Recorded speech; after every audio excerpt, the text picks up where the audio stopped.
We're going to call seating in oath of Supervisor District 15th, and Mr. Cardinelli could please come up.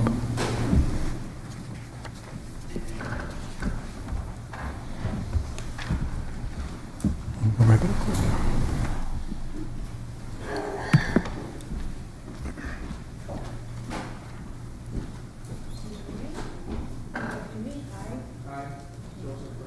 Having been duly elected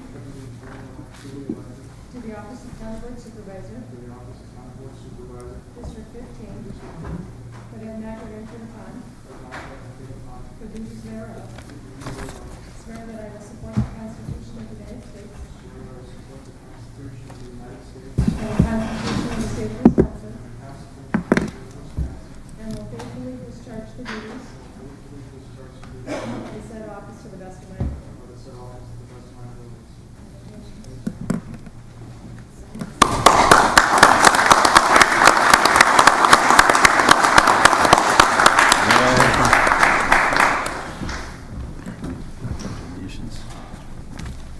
And now if we can stand for the pledge.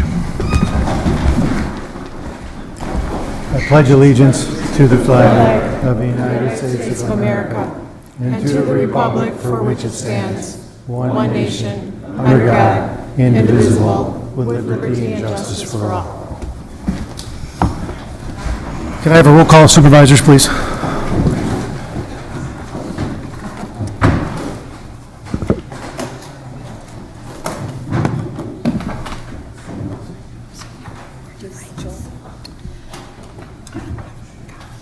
Thank you. Supervisor Grady and Supervisor Holman are excused.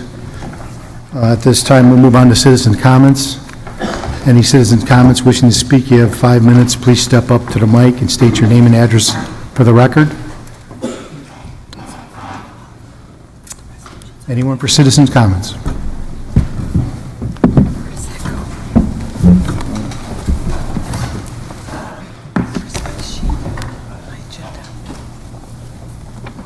You do. Yep. One Ninth second, let me Street. turn this on for you, sir. Sure. Go ahead. Is that better? All right. Karl Kozar, 4122 109th Street. I'm here to speak about the medical marijuana referendum. So I hope we can join the other 10 Wisconsin counties that have already approved referendums on this matter. There's actually 5 more voting tonight, including us. And they're taking the initiative when a statewide referendum is in absence. Now, similarly, how states are taking it into their own hands, getting their own laws in the absence of federal, similarly, the counties are making their voice heard in the absence of a statewide referendum. So 9 states have legalized so far, and 31 have done so for medical purposes, with more being voted on as soon as November. And, you know, let alone the billions of dollars of revenue this could bring in. It can also have incredible savings, namely in criminal justice. And according to 2015 FBI statistics, more people were arrested for marijuana possession alone, not cultivation or sales, than all violent crimes combined, all of them. The most logical opposition to legalization I've heard so far, of course, is driving safety. This is important as OWIs are already a big issue with alcohol. However, a study by the National Highway Traffic Safety Administration found no significant increased crash risk. And at first they found an increased crash risk with marijuana use, but once they controlled for age, gender, race, and alcohol, that extra risk disappeared. So I could go on, but of course the thing at hand tonight is medical and not recreational, which I clearly support. However, I can slightly understand why you would be against recreational. But medical, you know, I would say that denying people effective medicine, I can't really see an ethical or logical reason to do so. According to a massive 2017 meta-analysis by the National Academies of Sciences, well-respected journal, there is conclusive or substantial evidence that cannabis or cannabinoids are effective for chronic pain in adults, antiemetics for chemotherapy-induced nausea, and improving multiple sclerosis spasticity symptoms. And unlike cigarette smoking, thankfully, there's moderate evidence of no statistical association with lung cancer and head and neck cancers. So as much as I could, the study also has countless recommendations for other further research, but unfortunately many uses for things such as seizures, appetite, sleep, stuff like that, have not been able to be properly studied at this time because the DEA's Schedule I classification makes this very difficult to do so. A Schedule I drug, of course, for those who don't know, is supposed to have no currently accepted medical use and a high potential for abuse. By this definition, of course, alcohol and tobacco would fall on there, but they don't. But weed is in the same class as heroin and is a class higher than methamphetamine, cocaine, and fentanyl, which we're having many problems with right now in the country. Meanwhile, a lethal dose of cannabinoids is physically unattainable, and this is also true of many other Schedule I drugs that are wrongly classified, such as LSD, psilocybin, MDMA, and those are all, or several of those are also undergoing late-phase clinical trials for PTSD, depression, and addiction. But I don't mean to digress by discussing these other drugs. I just aim to challenge the notion that legal drugs are good and that illegal drugs are inherently bad and not worthy of medical research, because this is simply not true. Again, I believe there is no logical or ethical reason to deny what is now known as effective medicine, such as marijuana, to suffering patients. So by supporting by supporting this referendum, of course, you give the constituents a voice. You may vote no if you would like, but I hope you do join me in supporting this referendum, voting yes in November, and taking a small step toward reversing decades of unjust and illogical policy and working toward a freer, healthier, and better future. Thank you all very much. Thank you, sir. Can you please state your name and address for the record? Yep. My name's Kyle Flood. My address is 6802 32nd Avenue. I'd like to first welcome Mr. Cardinelli to the county board. You're going to be a great addition. I know we've worked together in the past on things, and you're going to do very well here. Secondly, I'd like to thank Supervisor Berg for introducing the medical marijuana referendum, and all the other supervisors who I have had a chance to talk to who have been very supportive. You're going to hear a lot of reasons tonight about why medical marijuana should be legalized, and maybe even why recreational should be legalized, because we do wish you guys were doing that. But that's not what I'm going to talk about right now. I operate, as some of you may know, as Kyle Flood Kenosha Advocate. And what I am is I am an advocate for a transparent government that values personal liberties and culture. What I'm hoping you guys do tonight is that you don't vote based on your opinion whether or not medical marijuana should be legalized. I hope that you vote based on your opinion of if these people in this room should have a voice on that issue in November. Right now, you guys have a voice on this issue. We don't have much of a voice except when we vote. So what I'm hoping is that you do not vote on your opinion on medical marijuana, but that you vote on democracy. That you vote on understanding that this message is important, that we can make a message here, and all I really have to say is that I hope you vote yes on democracy tonight. Thank you. Thank you, sir. Can you please state your name and address for the record? You have 5 minutes. Hi, I am Elizabeth Siskowski, 6905 67th Street, number 212. I would like to thank you for the opportunity to speak concerning the legalization of medical marijuana. According to the American Medical Association, in 2 different studies, people who have access to legal marijuana are showing a decrease in addiction in both legal and illegal opioids. Legalization, in turn, could bring down the opioid-related deaths in our state. In 2017, Wisconsin had nearly 900 opioid-related deaths. In Kenosha County alone, there was 57, according to the Kenosha County Medical Examiner's Office. I live with chronic pain and PTSD. For several years ago, I was hit by a semi while driving in my car. As of now, the main treatment for my chronic pain is opioids. Scientists at the University of Kentucky have recently released a note that medical marijuana is one of the potential non-opioid alternatives for pain relief. Medical marijuana is a low risk of addiction and virtually no risk of overdose, unlike other pharmaceuticals that we're all being prescribed for chronic pain. The molecular psychiatry has published findings that a study cites that the compounds found in marijuana can benefit those suffering from PTSD. The plant-based cannabinoids are psychoactive chemicals, can help soothe the haunting nightmares associated with PTSD and the other symptoms. In 2009, the Operational Trauma and Stress Support Center based out of Canada found that when THC, the psychoactive chemical found in marijuana, was administered to the patients, reduced the frequency and intensity of nightmares in 70% of the patients in the study. The study and findings are increasing day by day. It is shocking that Wisconsin is late to the game in the legalization of medical marijuana. It is time to put an end to the unnecessary suffering of our war vets, our children that are suffering with seizures, the addiction that is running rampant through our state, and the cancer sufferers.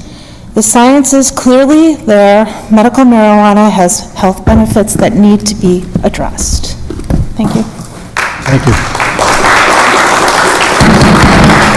Please, everyone in the gallery, we don't need to clap after every person has stepped up to the mic. I would appreciate that. Thank you very much.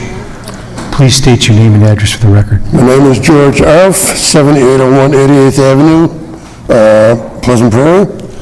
My reason for being here is, yes, I do support medical marijuana, but more importantly, I think it's essential that the little loopholes that are going to be here are closed, and I will base that on a year ago, CBD became legal to produce, but according to the Secretary of State, not legal to extract the oil out of, nor legal to possess. So when you run through the referendum, a little bit of thought on covering all bases, because the games will be played worse with marijuana than they have been with CBD. And that's it. Thank you. Thank you very much. Please state your name and address for the record. You have 5 minutes. Hi, I'm Debbie Hall, 2115 37th Street. I'm a little bit older than a lot of these people here, and I grew up that cannabis was a negative stigma. You know, it's a Cheech and Chong movie. You know, you don't want to be one of those people. And then last year I was diagnosed with cancer, breast cancer, 1 in 8 women. I guess I, won the lottery on that. And as I was going through the hell of cancer and the chemo and everything else, and my body was going through everything, I started doing research on other things, because there's a lot of ailments that happen as a side effect. And I went to my oncologist, and I said, what do you think about cannabis? Sorry, I'm going to cry. I'm really a tough cookie, but this is dear to my heart. And he said, he graduated from Johns Hopkins. He works part-time up in Milwaukee with genetics. He's a sharp cookie. And I said, for these things, what do you think about it? And he said, I think it's fine. I'm like, oh, great. And he's like, but if you get it, and if you get caught, I got nothing to do with it. And that's the problem. Getting it and getting caught with it when you're just trying to help yourself so you don't have to take one more pharmaceutical medicine and have 3 side reactions because of that. I needed some help for a short amount of time, and it really changed my whole way of thinking about this herb, not a drug. And it was such a stigma that and I'm a very religious person, that I felt that I had to go to my clergy and get his okay. And, you know, of course, he said, you know, I know you, I know what kind of person you are, you know, you're not going to be out, you know, with the opiate issue and whatnot like that. But I guess my point is, it needs to be legalized so there's not such a dirty, negative stigma, because look at me, I'm just your typical lady you'll see at Pick and Save buying your groceries for the week, you know? And it shouldn't be so hard to get something that helps so many people. And I love that a lot of these people talked about all of the jargon, the medical jargon, and I think that's great, but you guys are all an intelligent audience, and I'm sure you can do the research. I'm here just to testify to you on a personal level how it's a positive thing. Thank you. Thank you very much. Please step to the mic, state your name and address for the record. You'll have 5 minutes. My name is Mark Lovell, and I live at 7101 24th Avenue.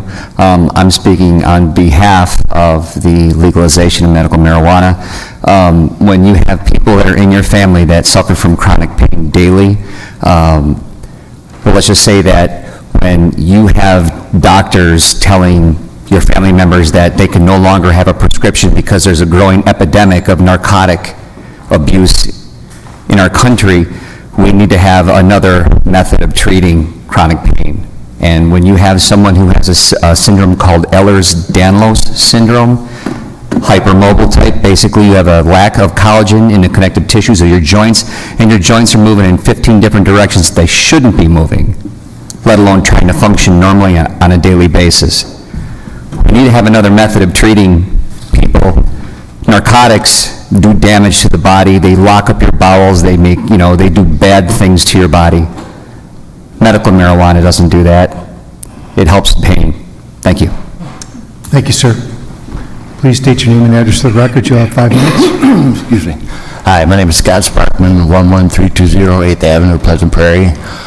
I don't have any statistics or anything like that for anybody. I just want to tell you I was run down by a drunk driver 29 years ago. I've had 4 back surgeries. I have two cervical fusions. Both of my legs are full of rods. I mean, I live in chronic pain every single day of the week. I mean, I managed to go back to school, re-educate myself, get a job after my accident. I was in a healthcare career, so I couldn't smoke marijuana. I couldn't take anything. But they sure give me enough opiates to last me a lifetime, you know. I knew all kinds of doctors. Sure, you want opiates? You can have them. But I didn't want them. Now I'm disabled. After my 4th back surgery, I'm now disabled. I do use recreational marijuana. I do use CBD oil, and I am pain-free every single day now.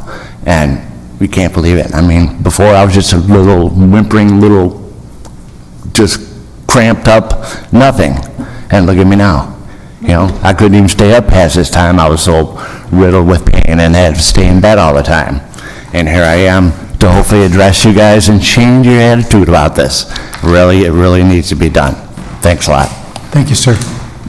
Please state your name and address for the record. You'll have 5 minutes. My name is Rebecca Arnold. I live at 4334 128th Street in Pleasant Prairie, and thank you for allowing me to speak today. This is not the first time I've spoke about this issue, so I'm going to slow down a little bit because I really want people to listen to the story that I want to share with you. I am a teacher in this town. For next year is my 21st year. I have a background in science. My degree is in biology. I now work with technology, and I work with lots of kids. That's just one piece of my life that kind of has an impact on my thoughts on this referendum. I'm also a wife and a mother to 3 children, which is the personal side of my background with this referendum. My daughter, Reagan, is 14 years old, and I wish she would be here tonight, but she was super crabby, so I just did not think waiting in line would be a good option for her. Reagan is a student at Mahone Middle School. She's in 8th grade. But the short story is when she was 2.5, she suddenly developed, out of the blue, being a perfectly healthy, normal 2.5-year-old, seizures. And those seizures became debilitating to the point that we were admitted into Children's Hospital for 5 weeks, and she was put into an induced coma to try to stop the seizure activity. Her seizures stemmed from most likely what was an infection, that the seizures actually were the end result of that infection. She now lives with epilepsy. She also has cerebral palsy due to the brain injury that happened from this infection and from the seizure activity, and she has intellectual disabilities.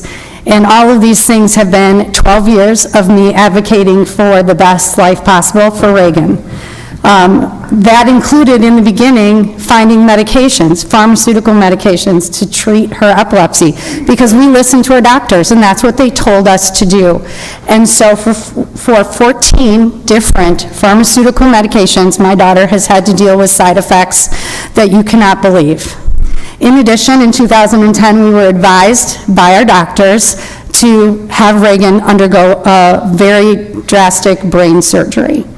She actually had a right frontal lobectomy, which means that they removed a portion of my child's brain in order to stop her epilepsy. Now, unfortunately, 9 months later, she began seizing again. So this is a problem that has been in our life and in our family. And I just tell you that story to give you a little bit of a personal side to this. I want you to know that I was very involved in the legislation at the state level over the past 3 years. I was very involved in the process of speaking with legislators, speaking with our senators, going to meetings like this and speaking before multiple committees over the past 3 years to get the legislation, which is known as Lydia's Law, passed. And as people have referred to, that law, even in the way it stands right now, is still not perfect. And it's still not 100% clear, which is why my daughter currently does not use CBD oil. I just saw one of our representatives here today, and he said, "Oh, is she using that already?" No, she's not. Because our law states that we have to have a letter from a doctor. That's what our law states in the state of Wisconsin. And I have been through many doctors, and the two main doctors that I would hope would write this letter will not. So there is still some confusion with our laws. But I want this to be clarified. And I want this law to be clear so that me, as a mom and as a teacher, I can feel comfortable to have these conversations with our doctors and to have these conversations with other people. So just last thing, the most important thing I learned with legislation over the past 3 years is that our senators and representatives, they need to hear directly from their constituents, and that's what this advisory referendum would do on a large scale.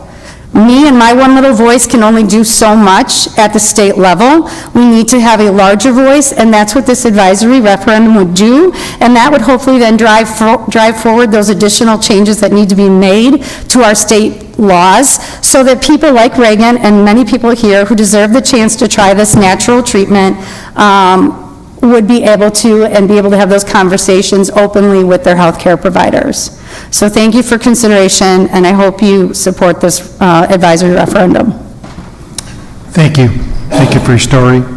Please state your name and address for the record. You'll have 5 minutes. Hello, my name's Patrick Romano, 1402 56th Street, Kenosha, Wisconsin. Thank you for giving me this chance to address you on the legalization of medical marijuana. In April of 2012, my wife, she had been on Oxycontin for just 28 days when she accidentally overdosed, taking a nap with our granddaughter on the couch while I was finishing up in the kitchen. She didn't have a choice, a safer choice for pain.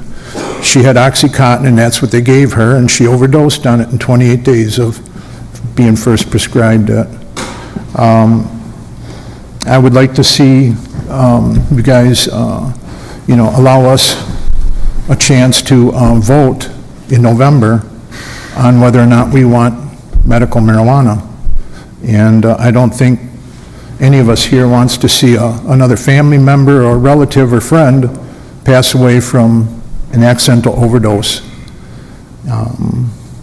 The U.S. government has a patent on medical marijuana.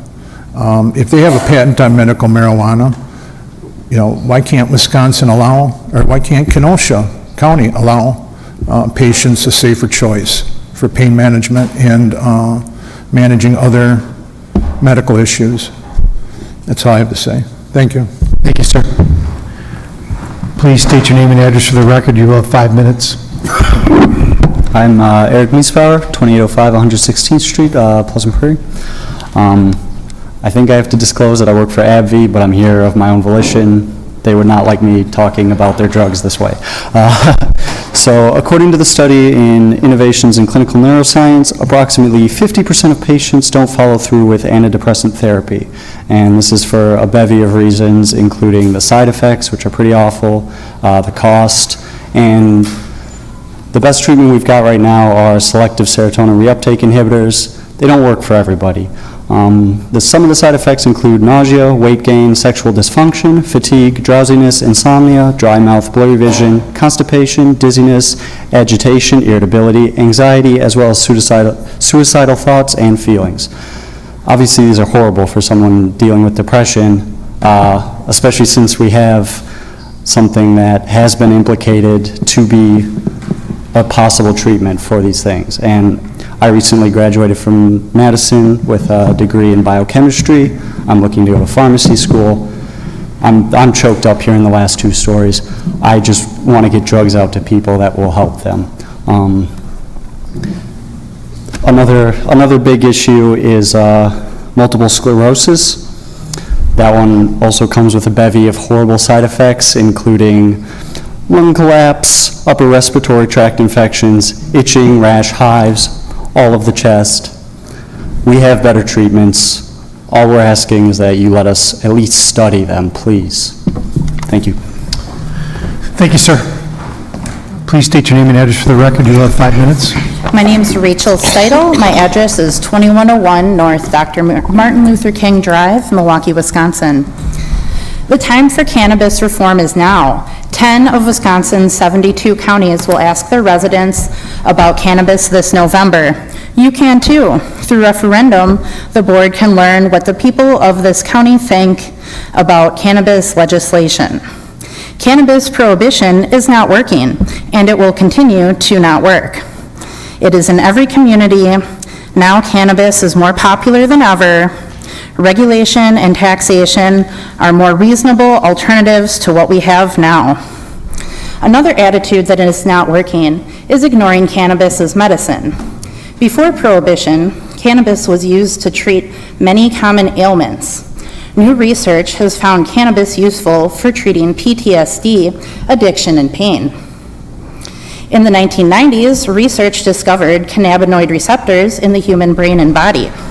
Since then, it has been found that endocannabinoids help regulate neuron function. This means they help the brain work better. We also now know that cannabinoid receptors are not dense in the medulla, meaning that cannabis won't shut down the heart and lungs like hard drugs and alcohol do. There is growing support for cannabis reform in the media. Dr. Sanjay Gupta wrote an article named "Why I Changed My Mind on Weed."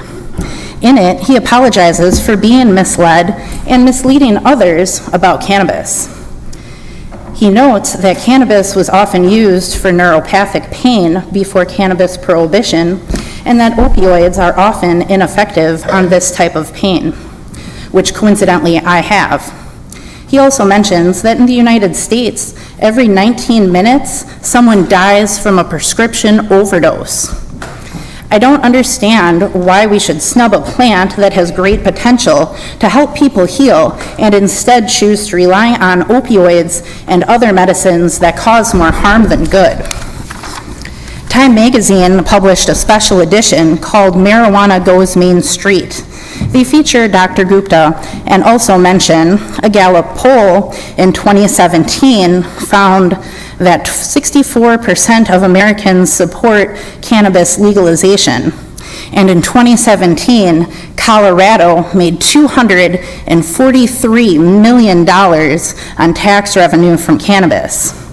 Cannabis can be what helps us get back on track to building stronger communities. There are many benefits of cannabis legalization for everyone in your county and across Wisconsin. medicine, tax revenue, and businesses and employment. What is there to be afraid of? Nobody will force you to smoke. We can't keep ignoring what is already here.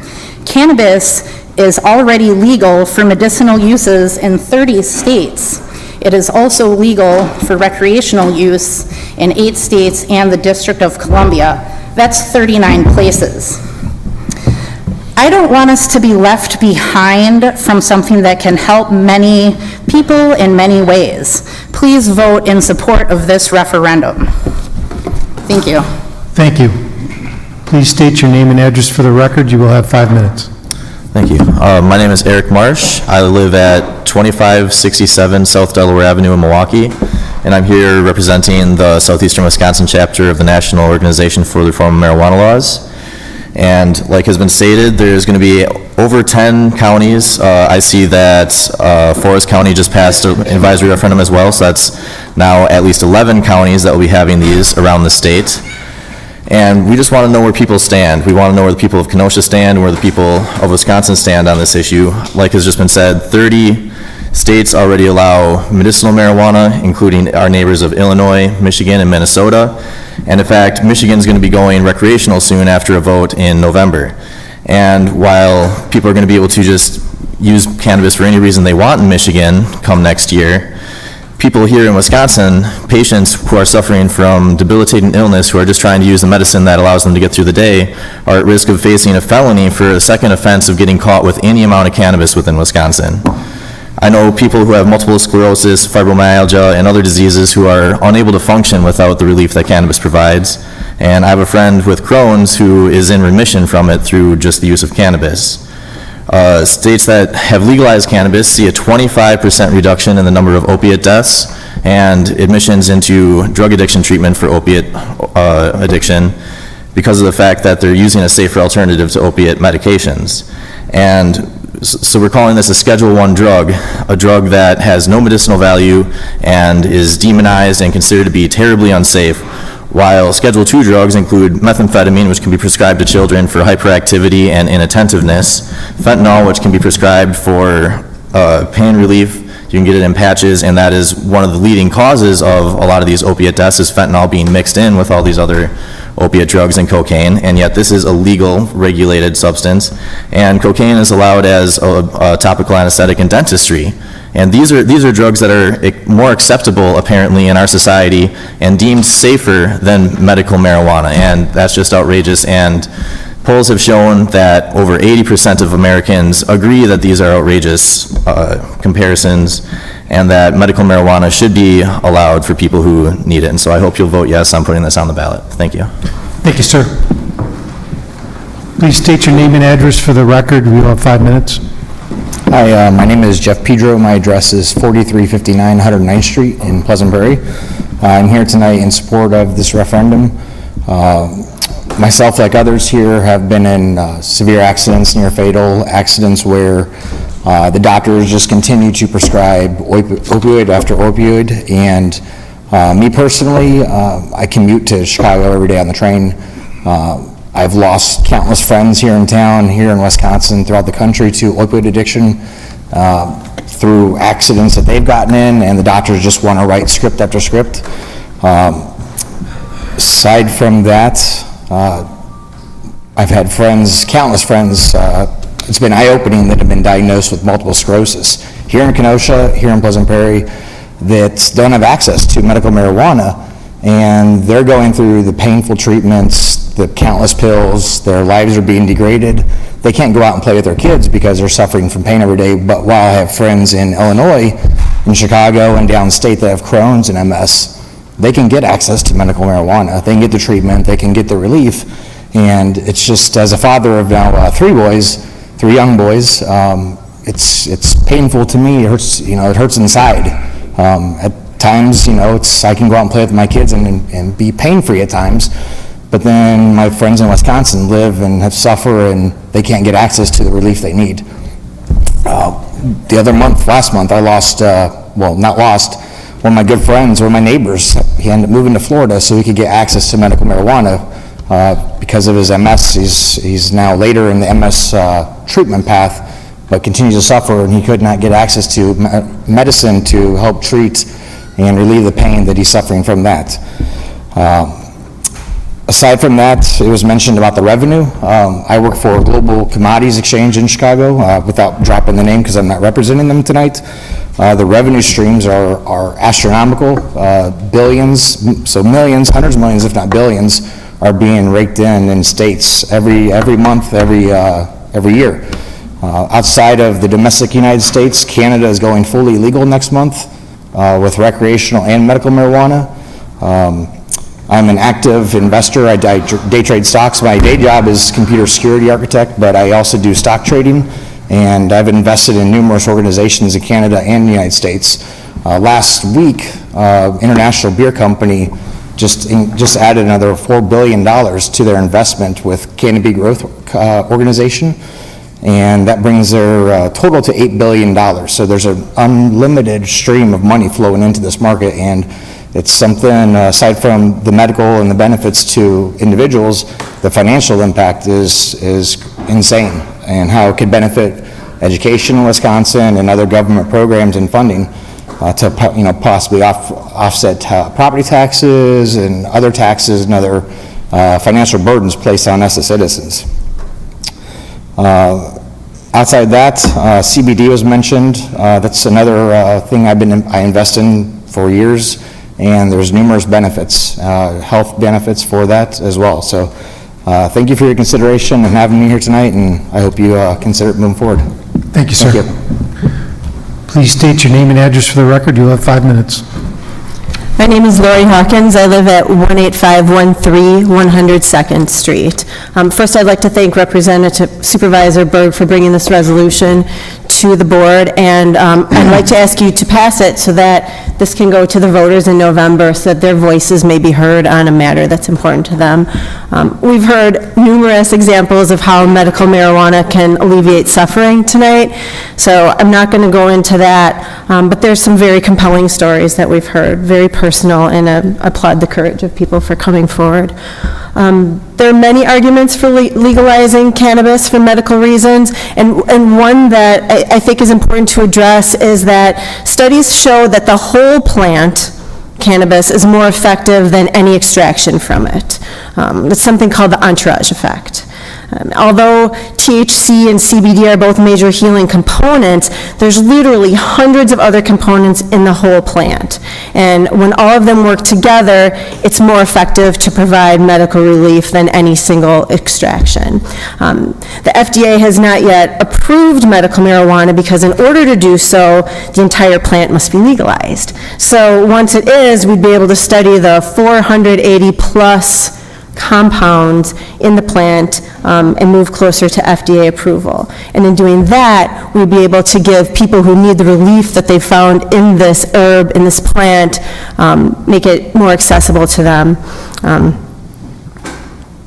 I believe that we should be making more types of treatment available to allow what is the best form of treatment for an individual, and to allow that decision to be a discussion between a patient and his or her physician.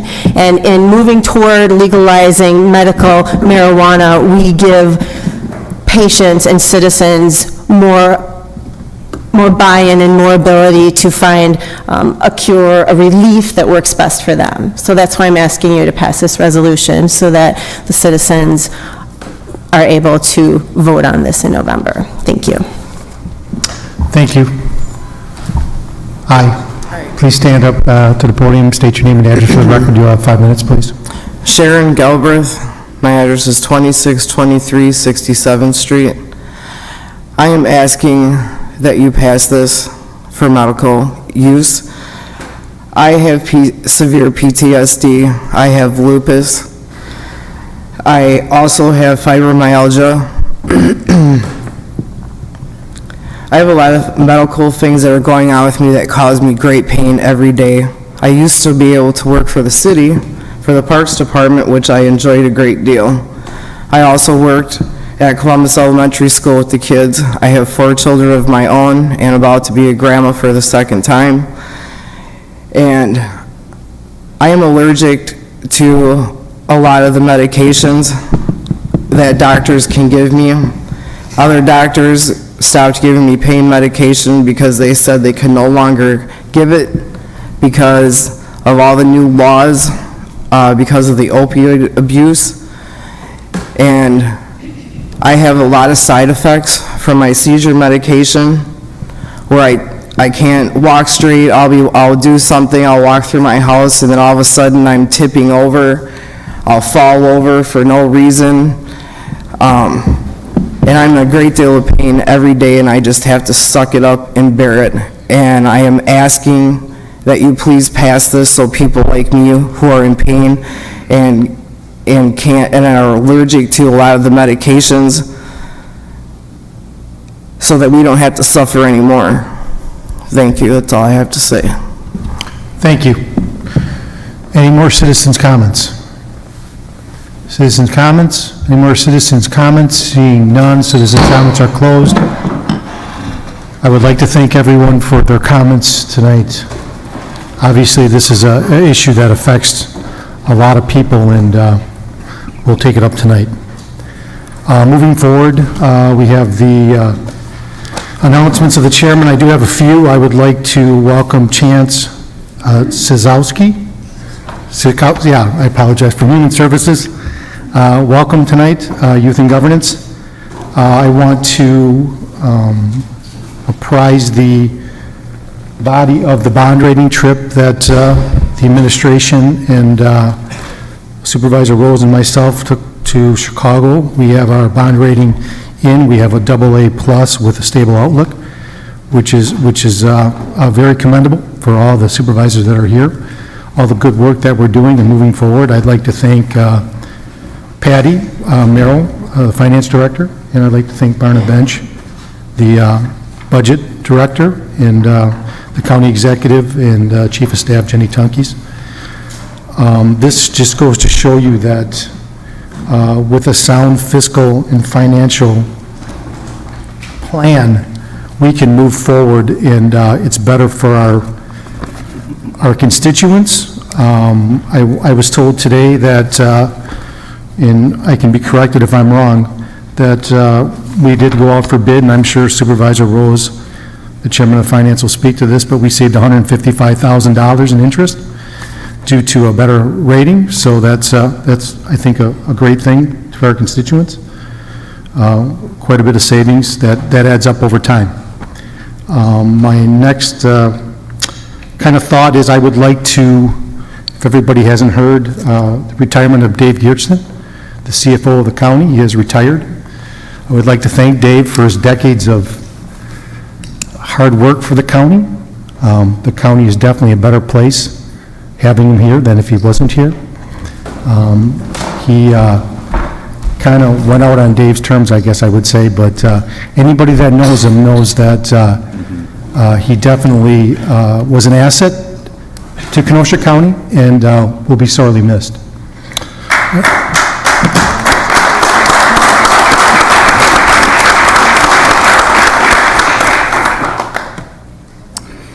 And I will move on to Supervisor Reports.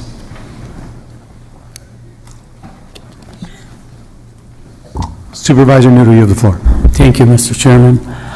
Tonight we had our meeting at the Legislative Committee, and our guest speaker was Representative Peter Barca, and he brought us some up-to-date on what's going on. Probably the main thing that we talked about was the dark store resolution. Actually, we had a resolution that it's and probably will go on for a vote in the early part next year. Also, he talked about the alternative alcohol sentencing program, implication for post-Swingen juvenile justice programs, and transportation and infrastructure. Also, it did talk about the medical marijuana resolution that we have here tonight. It's going to be on later on tonight. Next month, we're going to have, as our guest speaker, it's going to be Samantha Kirkman.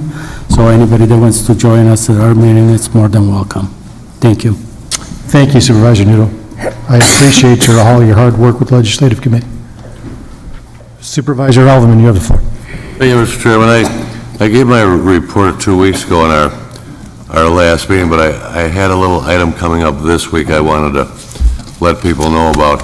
In the Fox River Park, we have rehabbed the old foreman's house with the help of Vail Corporation, the Boy Scout groups, our people, and made it into a building that the scouts can do overnight camping, retreats, that type of thing. Our folks have done bunk beds and rehabbed the floors, and so we can sleep up to, say, 20 scouts, Boy Scouts, Girl Scouts, any group there. We have a new fire pit, and it sits in the beautiful terrain of Fox River Park. So Thursday evening, we're going to have a little open house there. When I say evening, at 5 o'clock. Fox River Park, which is the entrance to the maintenance facility, is off of Highway W, just south of Highway F. So any supervisors that would like to attend, there'll be some of us there from the county, and hopefully the scouting groups, and we can give a little tour and show what we've done. Thank you. Thank you, Supervisor Alderman.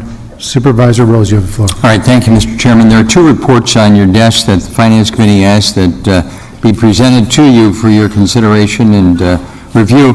One is the results of sale of tax-deeded property and the success that the county clerks had in collecting and selling various pieces of real estate and the amount collected.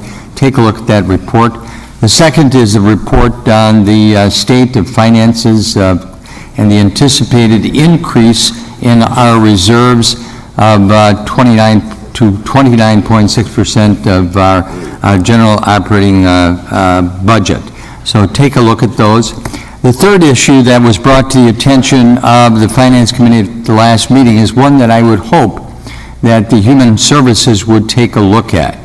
It was reported to us by the Department of Human Services that in 2018, it is anticipated that the net behavioral health budget will have a deficit of some $986,351. It's anticipated that this may be offset by surpluses in some of the other business units in the department. However, it still stands that the anticipated deficit is going to be almost $1 million, and if you recall last year, the deficit was some $500,000.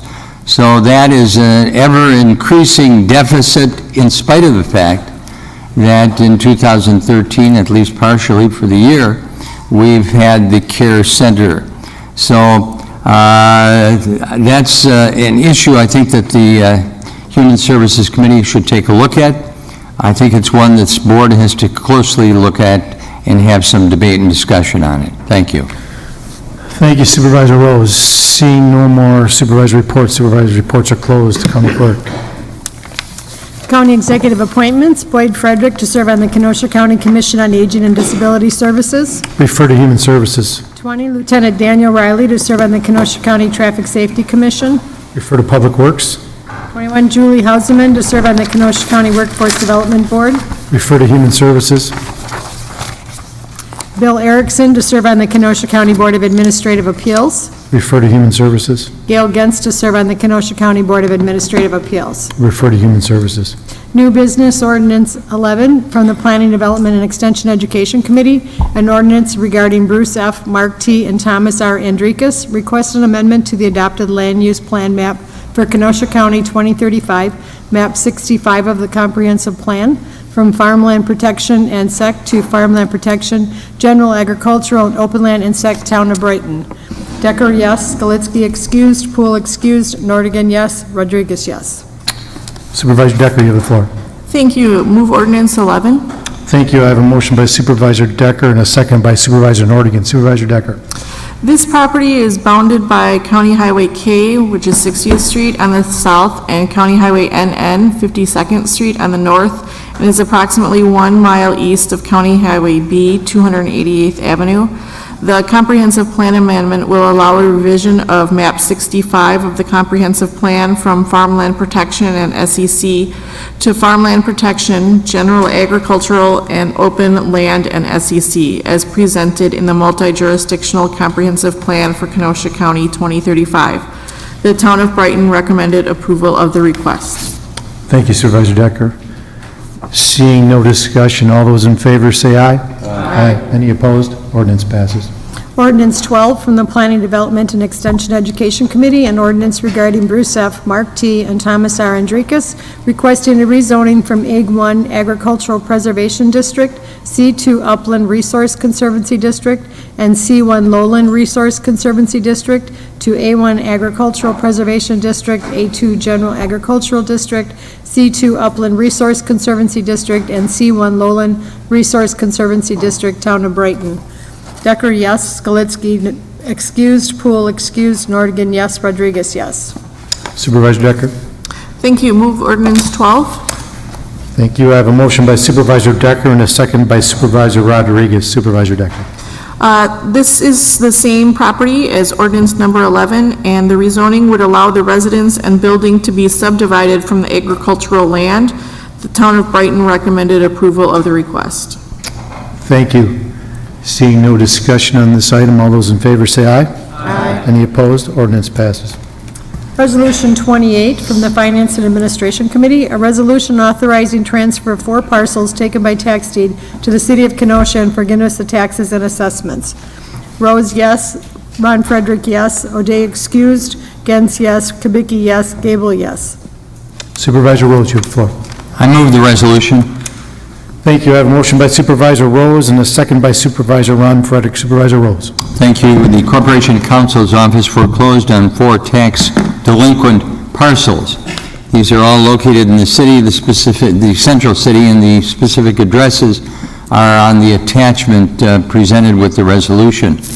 The city intends to redevelop these particular parcels, which are in very poor condition, and believes that this will be a positive improvement for the community.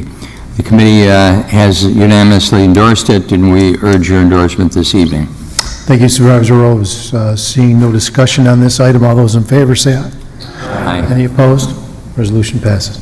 Resolution 29 from the Finance and Administration Committee, a resolution authorizing transfer of 9 Salem Lakes parcels taken by tax deed to Salem Lakes and forgiveness of taxes and assessments. Finance, Rose, yes. Ron Frederick, yes. Gens, yes. O'Day, excused. Kubicki, yes. Gable, yes. Supervisor Rose, you have the floor. I would move the resolution. Thank you. I have a motion by Supervisor Rose and a second by Supervisor Gens. Supervisor Rose. Thank you. This resolution, like the prior resolution, is one where Salem Lakes believes that these properties would be useful for redevelopment. There are 9 tax delinquent properties, and the committee has reviewed that upon recommendation of the county clerk and the Corporation Council, and we urge the support so that Salem Lakes may redevelop these 9 properties. Thank you, Supervisor Rose. There is some discussion. Supervisor Skalitsky, you have the floor. Thank you, Mr. Chair. To the Chair of the Finance Committee, are these 9 covered on the summary page of the various auctions that have taken place, or is it a separate entity? Hold on. There you go. All right, thank you. If you scroll down on your tablet, you'll see it says parcels for Village of Salem Lakes, the names, the parcel number, the location, either by street address or perhaps a vacant lot. Okay, so it's not in the overall summary you gave us. I'd like to see this progress we're making, but I don't see a summary of what's remaining, and I realize I'm mixing the two, but since we're on this topic right now, I want to get some clarity. Did you receive an update on where we're at as far as the backlog from the clerk's office as far as the various auctions and on the tax delinquent properties, either including or excluding the the properties that we're talking about in Salem Lakes. That's what I All right. was mostly interested in. The parcels that we're talking about in Salem Lakes are included in the attachment to the resolution, and I think you can take a look at the names, and I won't detail that with the addresses. And I say Salem Lakes has requested that. The other response, if you take a look at the report on your desk, you will see the number of parcels sold in 2018, the total dollars. For example, it says total number of parcels transferred or sold in 2018, 136. Total number of parcels tax deeded 2018, 187. The total proceeds from the auction were $1,285,215, and if you subtract the taxes that have been deducted, etc., the overall profit, $734,906.04. Now, your second part of the question, as I understand it, is what is left?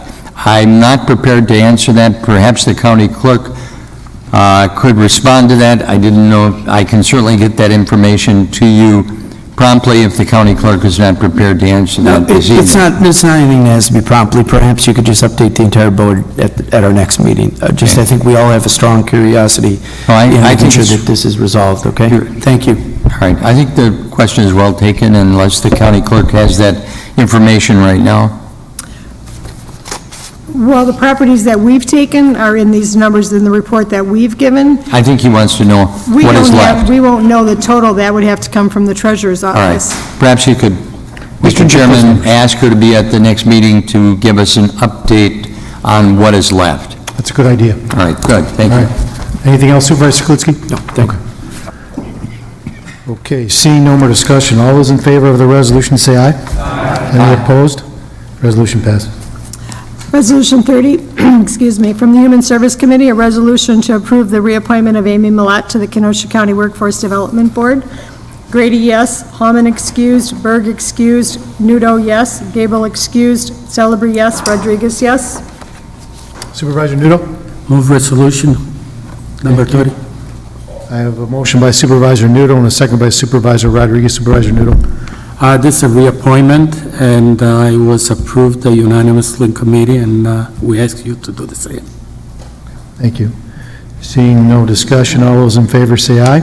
Aye. Any opposed? Resolution passes. Resolution 31 from the Human Services Committee, a resolution to approve the reappointment of Michael Gable to the Kenosha County Human Services Board. Grady, yes. Hallman, excused. Berg, excused. Nudo, yes. Gable, excused. Celebrity, yes. Rodriguez, yes. Thank you. Supervisor Nudo? Move resolution 31. I have a motion by Supervisor Nudo and a second by Supervisor Celebrity. Supervisor Nudo. This is also a reappointment of Supervisor Michael Gable.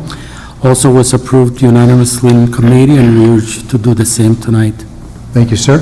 Seeing no discussion, all those in favor say aye. Aye. Any opposed? That resolution passes. Resolution 32 from the Judiciary and Law Enforcement and Finance and Administration Committees, a resolution to approve the appointment of Estelina Cooksey to the Kenosha County Civil Service Commission. Judiciary and Law, Boyd Frederick, yes. Wamble, yes. Celebrity, yes.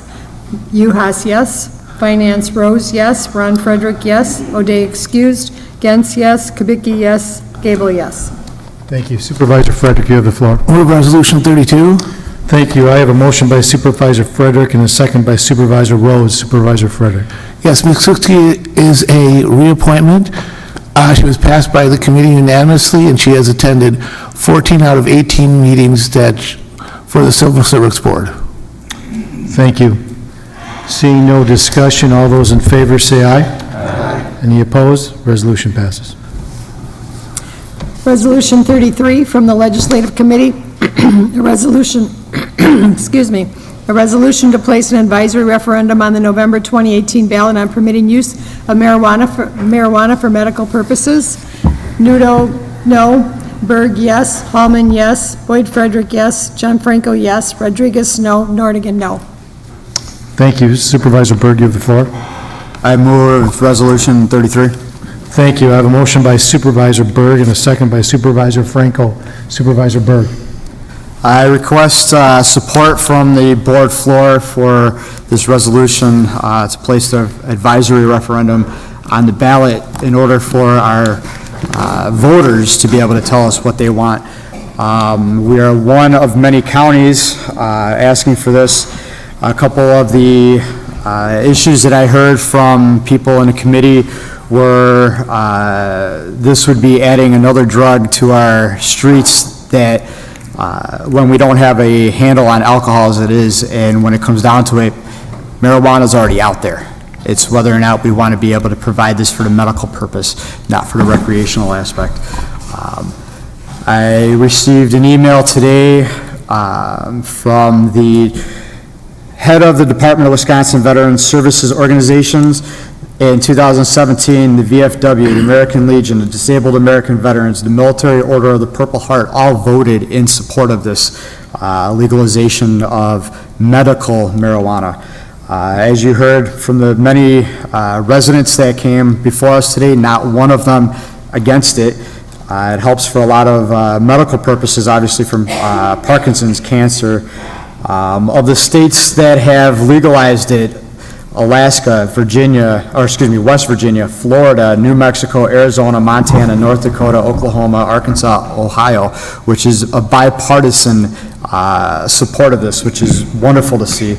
Again, with the millions of dollars that has been brought forth from other states, this can add to the funds for education, and we always seem to have a problem with our DOT in this state, so a lot of funds could be added to the DOT for this. Obviously, we're not able to state where the funds go, but that's a suggestion.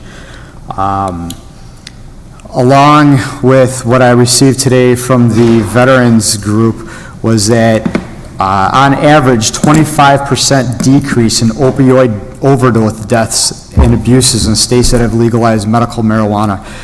That's very detrimental to us. That's very positive for us because if I'm not mistaken, we're one of the worst, if not the worst, counties in the state for opioid deaths. This could be a huge impact and positive impact. So I urge your support. Thank you, Supervisor Berg. There's discussion on this issue. Supervisor Rodriguez, you have the floor. Thank you, Mr. Chair. I just want to address a few things.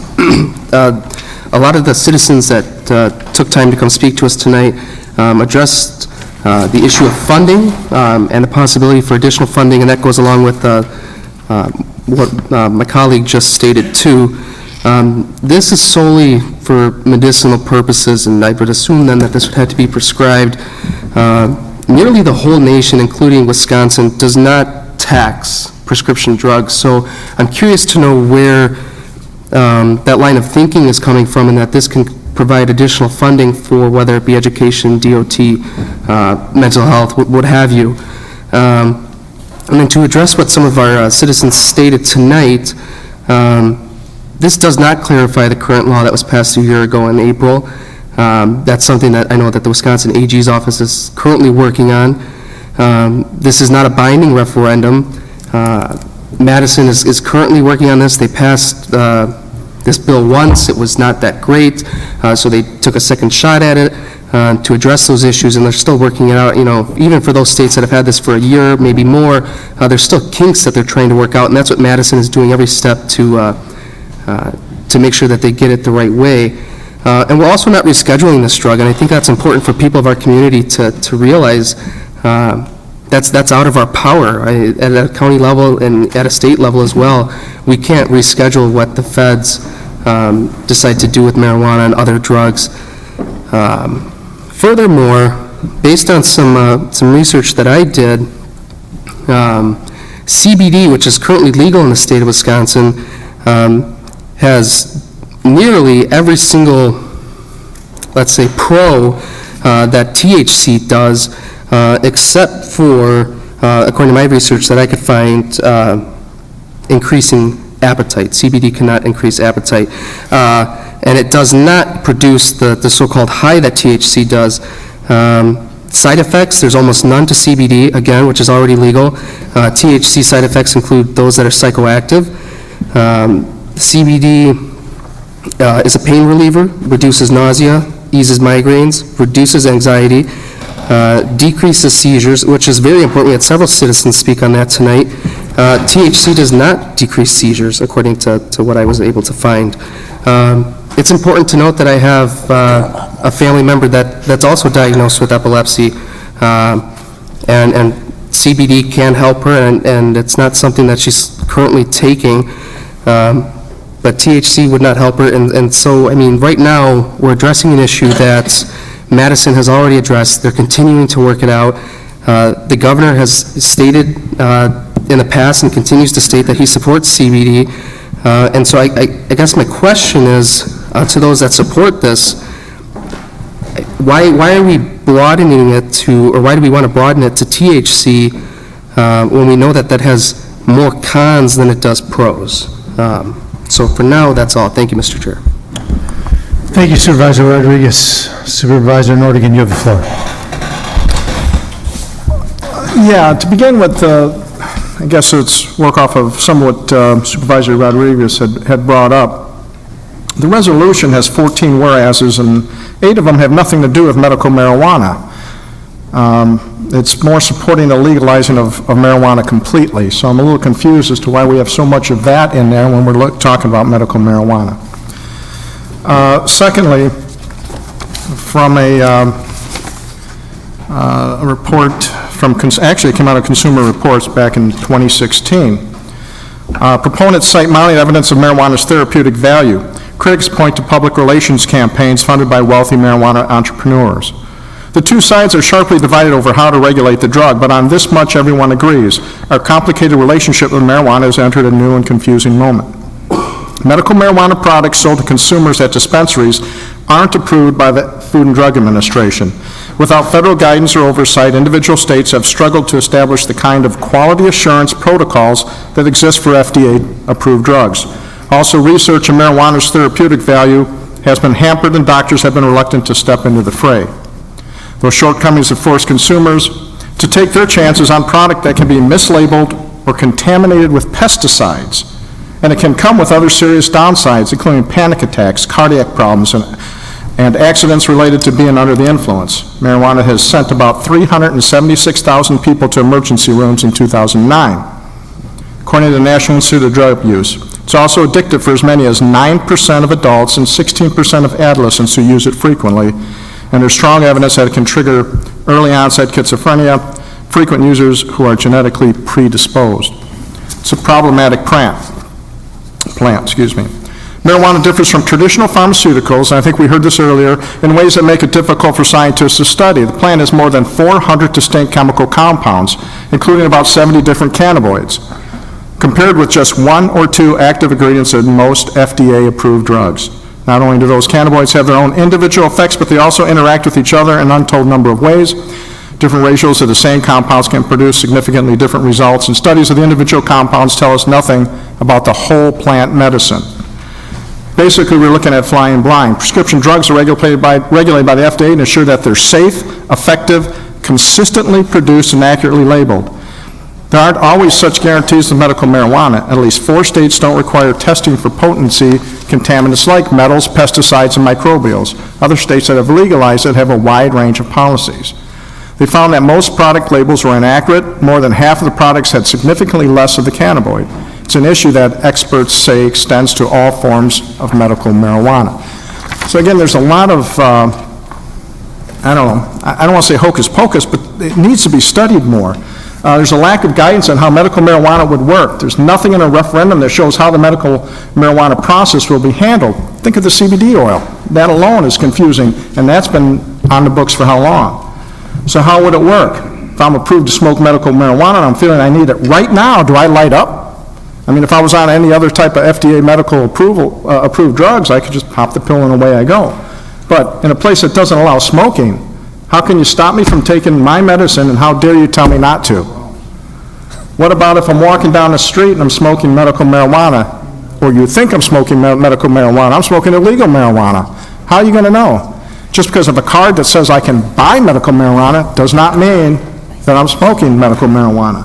I think it provides too many opportunities for moving us in the wrong direction. Businesses have drug tests. If you end up getting in an accident in business and they drug test you, you're on marijuana, whether it's medical or not, aren't you obligated to let your employer know what drugs you're on? HIPAA laws say no. So there's a lot of legitimate reasons that we should be very cautious with this, just because of the oversight problem. Even the American Cancer Society has chimed in on this. Different cultivars or strains or types and even different crops of marijuana plants can have varying amounts of these and other compounds. Active compounds means that marijuana can have different effects based on the strain used. It needs more studying, and that's basically what American Cancer Society is saying. The number of small studies of smoked marijuana found that it can be helpful in treating nausea and vomiting from cancer chemotherapy. A few studies have found that inhaled, smoked, or vaporized marijuana can be helpful treatment of neurotic pain. Smoked marijuana also helped improve food intake in HIV patients in studies. Studies have long shown that people who took marijuana extracts in clinical trials tended to need less pain medication. I don't think there's any reason not to believe that, but do we need to go down to the store and just buy it? I don't think that's going to be the way, because here's the other side of that. Marijuana can pose some harm to users. While the most common effect of marijuana is feeling euphoria or high, it can also lower the user's control over movement, cause disorientation, sometimes cause unpleasant thoughts or feelings of anxiety and paranoia. Smoked marijuana delivers THC and other cannabinoids to the body, but it also delivers harmful substances to users and those close by, including many of the same substances found in tobacco smoke. Because marijuana plants come in different strains with different levels of active compounds. It can make, it just goes on and on and on and on. I think everyone's kind of getting the gist of this thing. Again, I think the resolution has more to do with moving down the road of legalizing marijuana. The federal government is looking at taking this off, so now it can be studied. American Cancer Society said if they can get out and study it and get the nation studying, let's get all these studies done instead of these small studies that have been worked on, that's going to be far more important to find out who's predisposed to what. I ask that we not vote in favor of this resolution based on too many unknowns. And then in Salem, and here's the last one, and it has nothing to do whether it works or not, Oregon is one of the first states to legalize medical marijuana in 1998, 20 years ago, and the state struggled to transform a business that for decades had operated illegally in the shadows into a regulated industry, sets an example for other states moving towards legalization. In an internal review released late Thursday, this is from July of 2018, the state's health authority, which oversees the Oregon medical marijuana program, admitted it has not provided effective oversights of growers and others in the industry. The report showed that there were more than 20,000 medical pot grow sites, but only 58 inspectors who carried it out in 2017. Law enforcement authorities who say they have often trouble identifying marijuana growers that are legal, seen from a helicopter just before harvest, they don't know whether it's good or bad, whether it's legal or not legal. Report cited inadequate funding and staffing resources to meet the demands of a robust regulation as one of its many challenges. Medical marijuana program also lacks reliability, independent tools to validate grow sites, relying on inconsistent county databases. Oregon recently began requiring medical marijuana growers of more than a dozen plants to enter a comprehensive seed-to-sale tracking system run by Oregon's recreational medical marijuana regulatory agency. That agency is adding around 20 staffers, including inspectors, data analysts, to handle the increased workload. So that means another whole layer of government. Do we really want that? So now that the ones that they've gone into recreational marijuana, a whole bunch of medical marijuana growers have gone out and decided to do recreational marijuana. Thank you. Thank you, Supervisor Nordigan. Supervisor Boyd Frederick, you have the floor. Let's go back to what this is originally about. This is an advisory referendum to ask the opinion of the citizens of Kenosha what they would like to see done. We are not medical doctors. We do not run pain clinics. My wife deals with chronic pain, so I refer to them.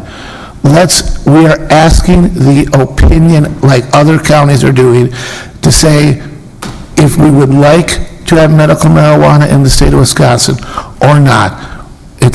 That is as far as this is going. Thank you. Supervisor Gantz, you have the floor. Thank you, Mr. Chairman. I'm very conflicted on this. I really applaud all the people that came up and talked about personal issues, that they have used this or been advised to use this with their personal situations. Unfortunately, I did some research as well, and for every poll you have that says it's a good idea, there's a poll that says it's not. Just like Supervisor Nordigan said, you got one way, and we heard all kinds of statistics the other way. I mean, I had somebody tell me that there were 700,000 people in drug rehab for marijuana. I had some people tell me it was a gateway drug because after you use it for so long, it coats the brain, and then you go on to something else. The THC levels, 6 and 7% back when I was younger, are up to 80 and 90% now. I don't know if that's true or not. I'm not a doctor, but that's the statistics I got, as well as other statistics on the other side. So, to me, it's a very confusing issue. And I do go back to, I was going to ask some questions of the bringer of the resolution about who's going to control it, who's going to monitor it, and Supervisor Nordigan brought that up. I mean, who's going to regulate it? How are we going to know? These are issues I think that need to be resolved, so I'll continue to listen to other people speak, but I'm very conflicted on this. I mean, I do see the medical. Right now, I would vote no on legalizing marijuana, but this is medical purposes, and I can see the use for that, so I'll listen to what other people have to say as well. Thank you. Thank you, Supervisor Gentz. Supervisor Franco, you have the floor. Thank you, Mr. Chair. I think we could drown this issue in all sorts of statistics, probably on both sides. But I think when it comes down to it, the best argument for this resolution are the people who came today and have struggled with pain issues, and they themselves have used marijuana to alleviate their symptoms. It seems to me that this is a decision that we should leave up to the constituents in Kenosha County. Granted, there are, issues of regulation and others. I recognize that, but I don't think research is going to take place if it remains illegal. We need to move the ball down the field a little bit on this one, and allow the constituents of Kenosha County to vote on this issue. We're not talking about the legalization of recreational use. We're talking about medicinal use. The medicinal use prescribed by doctors to patients for the alleviation of pain. Considering what I've heard tonight, I'm definitely going to be supporting this resolution. Thank you, Supervisor Franco. Supervisor Sklitsky, you have the floor. Thank you, Mr. Chair. It was very compelling to hear the various stories of individuals that are suffering from long-term chronic pain, and I certainly do have sympathy for their plight. But I fail to see how moving people from opioids to another drug is going to cure an issue at hand. I haven't heard from a single constituent regarding this issue, either for or against. Not a one. But I come here tonight and I see a whole line of individuals, very compelling and very committed to their cause. Not a single individual spoke out against this resolution. And yet I haven't heard either way, and I bet most of the people, supervisors in this room, have not heard from their constituents one way or another. And to use Supervisor Gentz's term, it leaves you in a conflicted point of view. Because although I certainly support the beneficial attributes of CBD oil, I cannot understand how anybody believes smoking anything is good for you. We have railed against the tobacco companies about all their ills and how evil they were, and now we want to say, oh, all right? Smoke away. There's no consequences, there's no side effects. What are those unintended consequences that we haven't really thought about? And you're absolutely right. More research is necessary, but we've all been around marijuana for a long time, and I've seen it do some detrimental things to people. It is a depressant. It does not drive them to achieve more in their life. Most of the stoners I knew from high school, they seldom got out of the couch except to get another bag of Doritos. So I just don't see that side of it. However, the other thing that I want to talk about is I have a little personal experience out in Colorado. And yes, they did legalize it, right? And they've seen some revenue. Most of it has not made it to the schools. Don't know really where it's going. But one thing that has happened is the homeless population and the cost of housing has exploded out there. Now, it's getting a little far off of what this referendum is. But again, this covers a lot more territory than what we should be focused in on, and that is the medical aspects. So I want to hear more from supervisors around me. Right now, I'm not inclined to support this resolution because I have nobody knocking my door down, giving me a call, or communicating to me that this is an imperative thing that must be supported on a county level.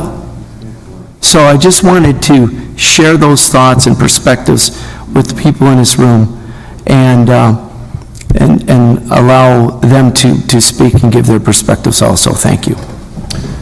Thank you, Supervisor Siskowski. Supervisor Wamble, you have the floor. Thank you, Mr. Chairman. I do want to thank everyone for the comments this evening. I do sympathize as well with their plights and their medical conditions.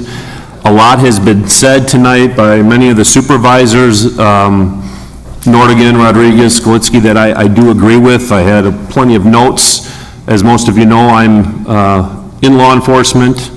I also taught health classes at the high school level on this topic. I believe I'm fairly knowledgeable on this. I don't want to repeat what a lot of people have already said, so I'm going to just pick one area that we really didn't talk about a lot, and that is the unintended consequences. There are quite a few, but specifically, as it relates to law enforcement, illegal drug sales will go up. That's been proven in Colorado already. People think that they will go down, but they actually will go up. So that's the angle I'm going to take with my comments, and I'd like to just recite a quote from Colorado's Attorney General, Cynthia Kaufman. She says, quote, "Those of us in law enforcement kept saying legalization will not stop crime. You're just making it easier for people who want to make money. What we've done is given them cover," unquote. Well, that's what's going to happen with this resolution. It's the beginning. It's the first step. We're going to be giving the dealers cover, and the same thing's going to happen here. Now, like I said before, I agree with what a lot of other supervisors have said tonight, including, you know, in my belief, children will get a hold of this marijuana because it's going to be more easily acceptable in the home. And there's all kinds of problems when children take or smoke marijuana substance, you know, brain development, et cetera, et cetera.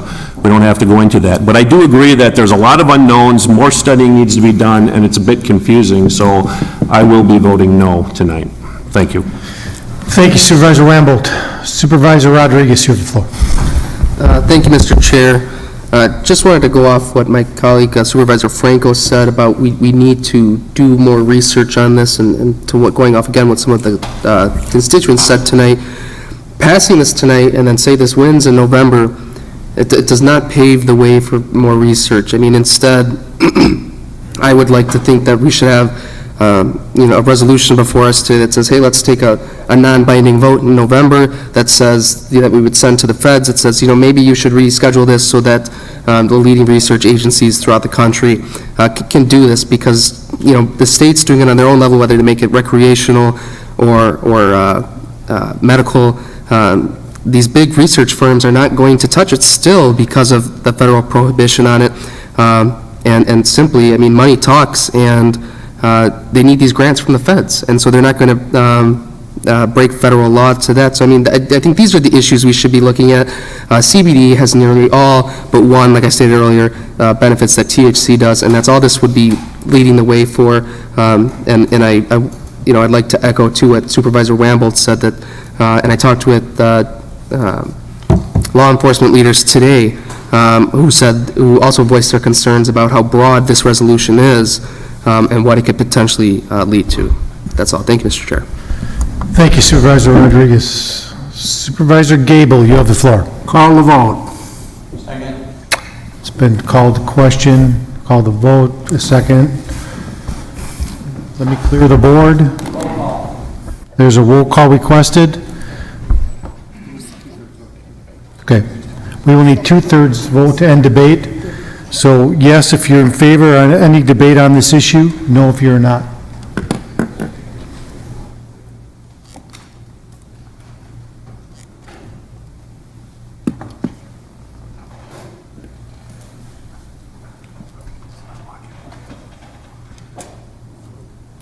Supervisor Poole and Supervisor Wamble, can you hit your button, please?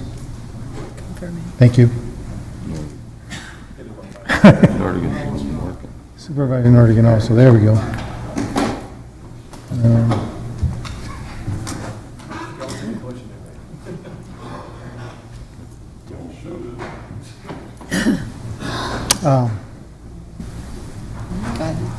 Can we open it without?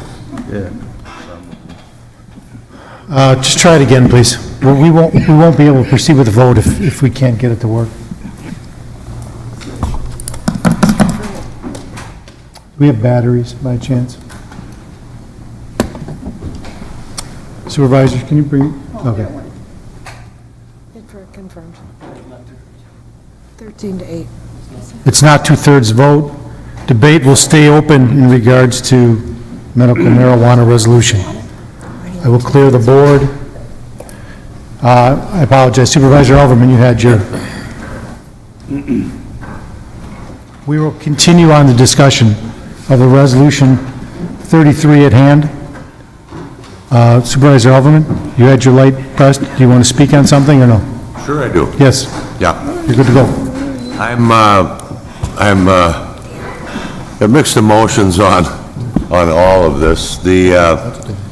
One of my thoughts is that next time I see one of these advisory referendums on here, I'm not coming in here. These have proven to be one of the biggest wastes of time that we've done, combined with some of the ridiculous arguments against.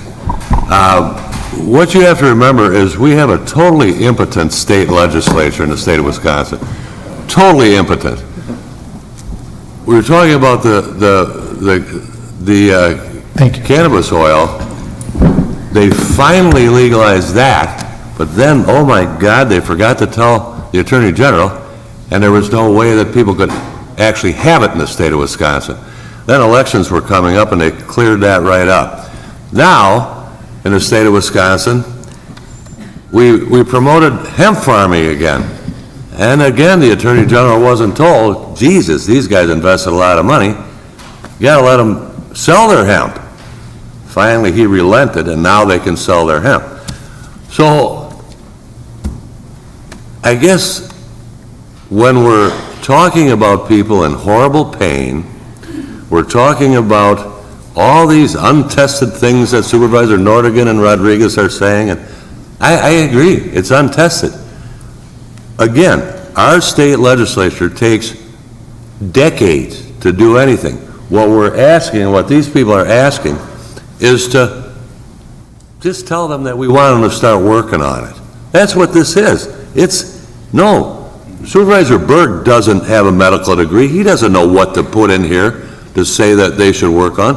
We've heard about, from the AMA, we've heard from Colorado saying, oh, it increased crime, and there's people. A whole lot of things can happen in life, folks. All we're asking, not we, all Supervisor Berg is asking and the Legislative Committee is asking, is, will you take a look at this? That's it. That's it. It's that simple. It's not holding anybody to anything. There's no fear to be had here. The only fear is seeing the same names pop up here again and go and go and go on one of the simplest resolutions there is. It is sending Kenosha County's recommendation that the state, the state look into it. That's it. Thank you. Thank you, Supervisor Alderman. Supervisor Uhas, you have the floor. Thank you, Mr. Chairman. Tonight we have a resolution before us asking the county board to place an advisory referendum on the November 2018 ballot. The question to be placed on the ballot reads as follows. Should the state of Wisconsin allow individuals with debilitating medical conditions to use and safely access marijuana for medical purposes if those individuals have a written recommendation from a licensed Wisconsin physician? There are approximately 168,000 Kenosha County residents, and we, the Kenosha County Board, are 23 of those 168,000. The voters of Kenosha County should be afforded the opportunity to voice their opinion on this particularly diverse issue on the November 2018 ballot. Thank you. Thank you, Supervisor Uhas. I see no more discussion in regards to this issue. So we are going to take a vote. We'll wait till Supervisor Rose comes back. There's been a roll call requested. I'm going to clear the board. So at hand, Resolution 33, vote yes if you're in favor of Resolution 33, vote no if you're against.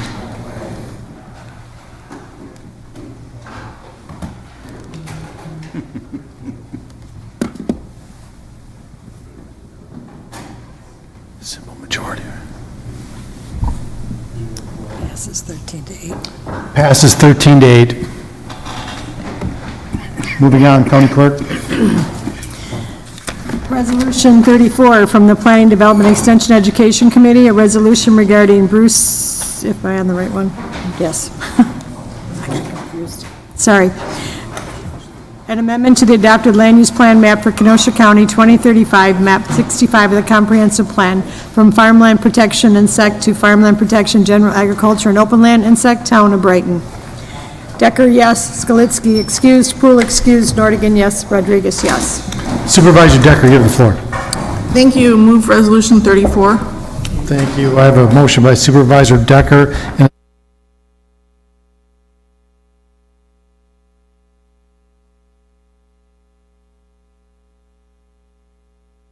Yes. there you go.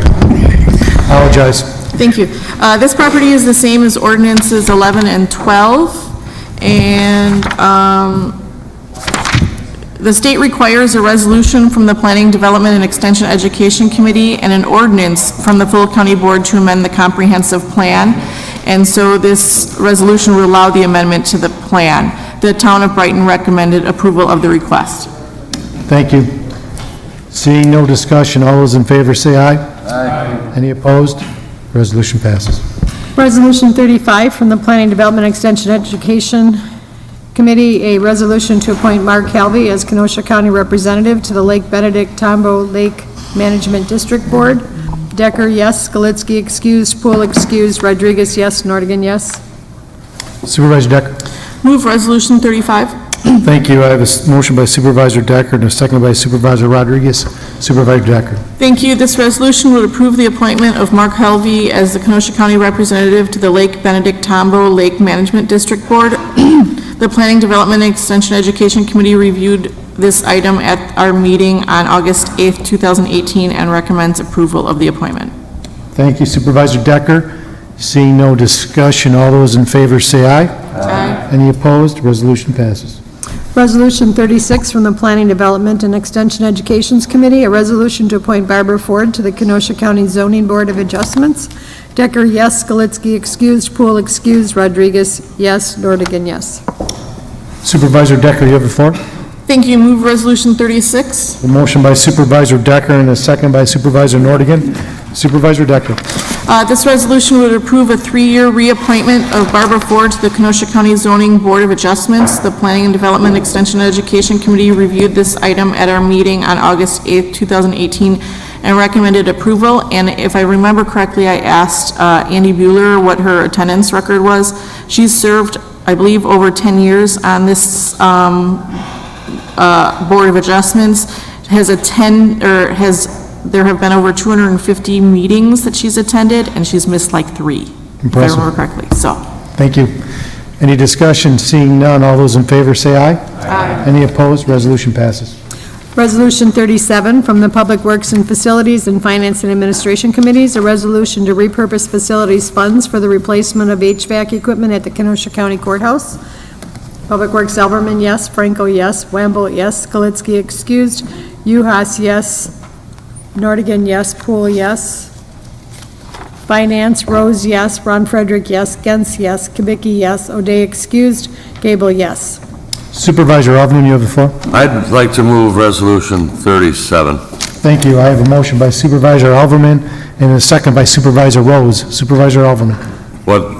Resolution 37, I mentioned it at our last meeting. We have started to see some of our bids for routine maintenance and larger projects come in a little bit higher than they were a year and 2 years ago. There's increased activity, less bidders. But what we found out here is one of our items that we need to do is the HVAC equipment at the Kenosha County Courthouse. It's called the chillers. Our planning was to do this in October, give the judges, give all the staff there a date that we were going to start this, and then there's no air conditioning after that. Well, the bids came in, we budgeted $539,000. It's a major project. The lowest bid came in at $573,500. It's a project that we need to do. We have a project for an air handling unit in the budget, the 2018 budget, or excuse me, 2017 budget, that we can not limp along. We can make this go till the 2018 budget. We have $34,500 in that project in the existing budget. So what this resolution is asking is to repurpose funds, $34,500 from our air handling unit to the chiller unit to make the total cost of the project at the $573,500. So I'd ask for your approval. 2 committees have approved it unanimously, and again, it's a project that we have to do. Thank you, Supervisor Alverman. Seeing no discussion, all those in favor of the resolution say aye. Aye. Any opposed? The resolution passes. Resolution 38 from the Public Works and Facilities and Finance and Administration Committees, a resolution authorizing purchase of Schaefer property at 915 Green Bay Road, which borders Petrifying Springs Park. Alverman, yes. Franco, yes. Wamble, yes. Skalitsky, excused. Uhas, yes. Nordigan, yes. Poole, yes. Finance, Rose, yes. Ron Frederick, yes. O'Day, excused. Gens, yes. Kubicki, yes. Gable, yes. Supervisor Alverman, you have the floor. I move Resolution 38. Thank you. I have a motion by Supervisor Alverman and a second by Supervisor Rose. Supervisor Alverman. In our budget, again for 2017, and we will have it in our budget for 2018, we put in money to authorize Corporation Counsel, authorize administration to bring to our attention if a property comes up that we would need, we would be interested in, we would use it for, as we have here in the past, for our downtown campus.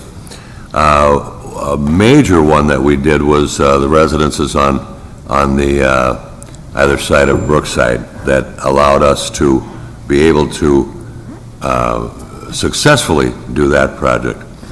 So there's the last piece of property that is still contingent to the Petrifying Springs Park. We have been watching this property, trying to make sure that it didn't fall into a developer's hands, that it didn't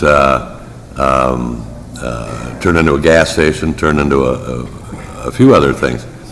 So our Corporation Counsel has been diligent in watching these things, and Actually, it came up with him looking through, if I could say, Joe, the obituaries, and seeing where the gentleman in control of that property had passed away, and we contacted the descendants. Again, we have been wanting to be able to draw the straight line in Petrifying Springs Park. This enables us to do it. The money is in the budget, and so I would ask for your approval. Corporation Counsel. Thank you, Mr. Chairman. I just wanted to say I want to thank Supervisor Elverman for his kind words. This is certainly a property that we had been trying to keep an eye on, had made some initial overtures to the owner-resident in the not too distant past. But I credit where credit is due. It was Attorney John Moyer from our office who's present here this evening to answer questions, who not only saw the obituary, saw the fact that the property could be coming on the market, as it were, and took the initiative to reach out to the family, had a very obviously fruitful conversation with the executor of this state, and was able to, I think, very successfully bring this property to the board tonight. Thank you, Supervisor. Thank you, Corporation Counsel. Thank you, Supervisor Alderman. Any discussion on this? There seems to be none. All those in favor say aye. Aye. Any opposed? Resolution passes. Resolution 39 from the Finance and Administration Committee, a resolution authorizing and providing for the sale and issuance of $15,425,000 general obligation promissory notes, Series 2018A, and all related detail. Rose, yes. Ron Frederick, yes. Kubicki, yes. O'Day, yes. Gable, yes. Gens, yes. Thank you. Supervisor Rose, you have the floor. I move the resolution. Thank you. I have a motion by Supervisor Rose and a second by Supervisor Ron Frederick. Supervisor Rose. The resolution before you authorizes the sale and issuance of $15,270,000 of general obligation promissory notes to finance the 2018 capital budget. This means that when we speak of general obligation notes, we're saying that the taxing authority is behind the payment of those notes. You'll please note that in previous resolutions, we talked about $155,000 more than the resolution calls for. This decrease in principal of $155,000 is largely attributable to a decrease in administrative costs. The underwriting costs were anticipated to be much larger than they actually were. The interest rate on the winning bid from Mezero Financial from Chicago of 2.6% will also result in an interest savings combined with the reduced underwriting costs over the term of the bond notes of some $503,000. So that's very positive. There was a lot of interest in the bonds. The interest showed up with 12 bids. Now, just to put that into context, usually this type of note would generate perhaps 3 bids for something put out for Kenosha County or some other municipality, but we have now 12 bids, and the lowest bid, as I mentioned, was Mezero Financial of Chicago. Attached to the report from Ehlers at the back are some summary forms, reports from Standard & Poor's and Fitch.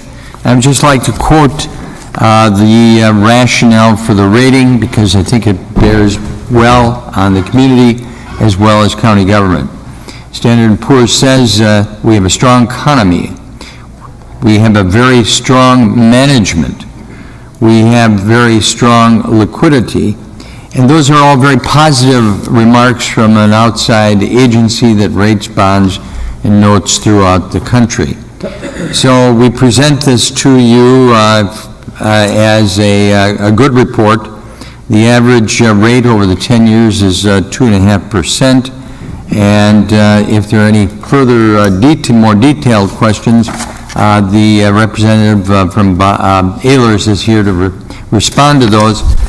The specifics you can see on page 2 of the resolution, which delineates what the various items and the amounts attributable to those items are, such as highways, roads, law enforcement, etc. So the specific amounts attributable are set forth at page 2 of the resolution. We ask for your support this evening. A majority vote is required. Thank you, Supervisor Rose. Seeing no discussion on this item, all those in favor say aye. There's been a roll call requested. Yes if you're in favor, no if you're not.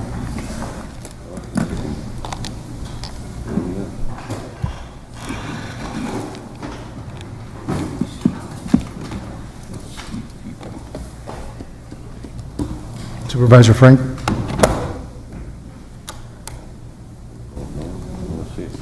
Nineteen to 2. Resolution passes 19-2.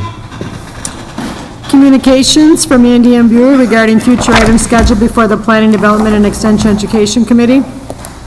Receive and file. Approval of the August 7th, 2018 minutes by Supervisor Kubicki. Supervisor Kubicki, you have the floor. Yeah. I move to approve the August 7th, 2018 minutes as presented. I have a motion by Supervisor Kubicki, a second by Supervisor Gens. All those in favor say aye. Aye. A motion to adjourn. A motion by Supervisor Gable, a second by Supervisor Berg. All those in favor say aye. Aye. Thank you, we're adjourned.